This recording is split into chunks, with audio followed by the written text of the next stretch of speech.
Dorchester, Maryland? Anybody here from Maryland? No? Well, you know, Maryland was a pretty good place. Oh, you a Maryland girl? Well, bless your heart, sugar. You look so pretty. Bless you, baby. Yeah, mama had 11 children. I was number 11, you know. She named me Armenta. I don't know why she named me that. I never liked that name. They used to call me Minty for short, you know. I was always be a little scrammy little girl. I was only 5'2", the youngest and the smallest of all of them, you know. But she named me Armenta. But when I got grown, no, I made it a point to change that name. I didn't like that name. But I did like my mama's name. Her name was Harriet Ross. So I took my mama's name. And for a while, we had 2 Harriet Rosses. Then, of course, mama died, and that just left me, you know. Then I got married in 1844. It was nice, you know. Master Dorman said I could marry John Tubman, you know. He was a fine man. He was a free man. I didn't understand why I was a slave, but he was free. Somehow or another, John Tubman was a free man. And I love that name. I thought I could be free if I married him. Well, I married him and he married me. Master Bowman said it was okay. So I became Harriet Tubman. Loved that name anyway. I married John, but, you know, I wasn't free. Master said I could never be. Said, I bought you a slave, and a slave you're gonna be.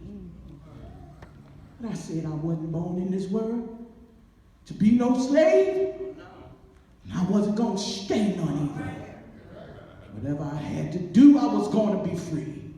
Because God up above made me a free woman, and free is what I'm gonna be. So I made up my mind at the age of 25. John told me, said when I told him that I had dreams about being free, he said, if you run away, I'm going to report you to the master. Well, you know, quietly, I made my mind up that at age 29, I'm going to find my freedom. So I said farewell to my family one night, but it did make me sad that I had to leave them. But y'all, I had to run, and I had to run, and I ran because I had to find my freedom. I ran through the woods, and I ran to the woods, and I ran with the slave catchers behind me. I ran and I ran and I ran up north, and I ran to a place where I knew they couldn't find me. I ran to Pennsylvania. I had heard that they were free over there. Lord knows when I crossed that line, the glory of God just shone everywhere. You know, I stepped over the line like this. I stepped over it, and I said, I'm free. Then I stepped back. Say I'm a slave again. Then I stepped back over it and said, I'm free. Oh my God, my heart was happy. I had finally found what I had been looking for. Only thing was, as free as I was, wasn't nobody standing there greeting me. I said I was free, but I didn't have no family. And you know, freedom ain't freedom unless you're free. So I made up my mind to go back down south and get all of my family. I didn't care what I had to do to get there. I just had to go get them. So that night I said, you know what? We're going to journey back. I journeyed back down to Dorchester, Maryland.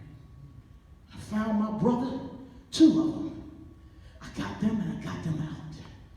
Then I went back down one more time and I got some more of my siblings. We journeyed up north.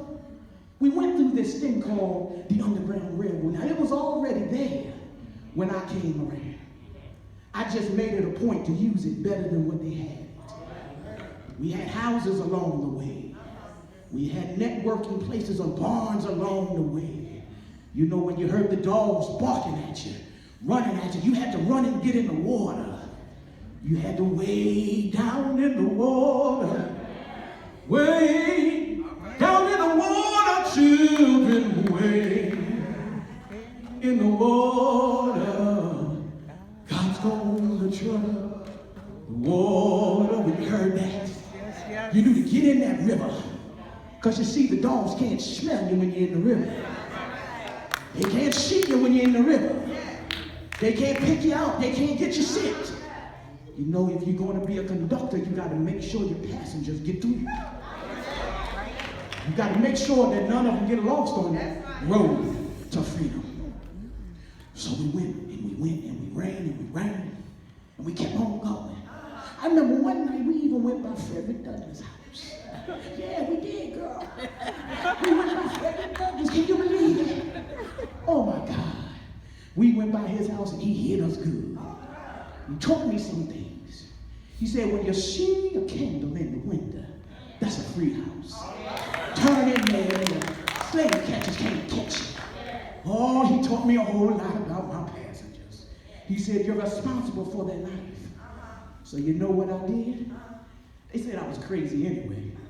I carried a gun in my skirt, you know, kept it with me.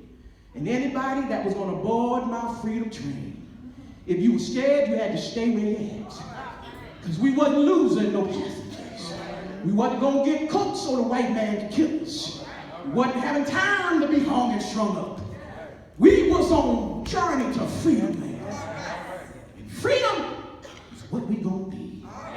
Because ain't none of us come into this world to be no slave. And a slave we ain't going to be. So we kept on going. And kept on going. Y'all, I went back 19 times. Between 1850 and 1860. Just before the Emancipation Proclamation was said. You know, even though it was a whole lot of slavery, there was a whole lot of free black folk back then. A whole lot of my folks' friends, they had already left the plantations. But my folk, my mama, my daddy, they were up in age now. After I brought my brothers and sisters and some of the other slaves on Mr. Dorman's plantation, they put a bounty on my head. They called me a slave stealer. I didn't care what they called me. I just knew no man was born to be no slave. I knew God up above didn't make us that way. He made us free, and free was what we were going to be. Didn't care if it was my life on the line. I knew I had to take care of all of this in time. So free is what we're going to be. Way by and by, when you knew you were going to get ready to get delivered, you kept your ear to the wind. If you heard the song, Swing Low, Sweet Chariot, now you knew you were next. We had a code system. Somebody would catch it. I would come near the window and I would whisper, sweet low, sweet chariot, coming for to carry you home. Looking for the slave catchers, you know. Did all that work at night, sweet low. They would put their ear to the window. And they would hear me just under the ledge. Sweet chariot, coming to carry you home. You knew you was next. Then I would get you, bring you to the beginning of the railroad.